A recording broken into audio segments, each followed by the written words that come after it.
One of the things that I think is important for people to consider as they try to make better wealth decisions is the overall macro picture of the world that we live in. So here's an example.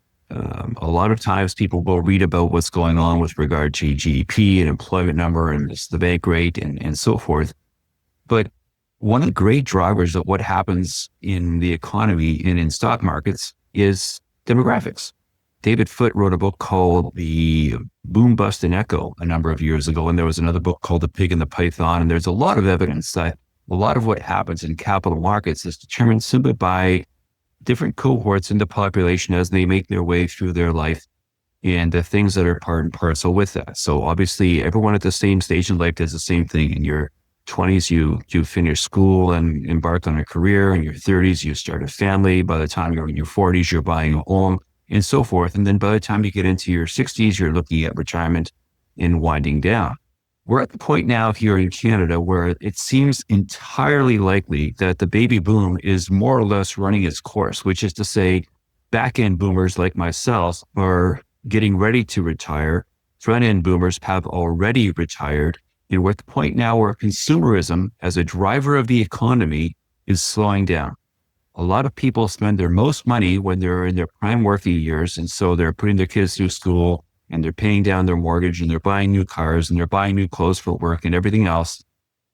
All of that is starting to slow down because there aren't as many people in their 50s, let's say today in 2026, as there were, say, 20 or 30 or 40 years ago. We're at the point now where we have a larger cohort of people that are almost retired or increasingly already retired, and fewer people coming up behind them to take their place that are paying into the system. Now that has an impact for things like social policy and entitlements to, say, CBP and OAS and that sort of thing, but it also has an impact on the wider economy. We have a situation now where there are just not as many people buying things. And so as a result, sales for cars and flat screen TVs and blue jeans and you name it might start to slow down as people age out, stop working, and therefore stop consuming things. You don't have to buy a new suit to go to work if you're retired and no longer working. So things are starting to slow down, and that could have an impact on the economy in your portfolio. There's no big aha moment here other than to say this is a consideration.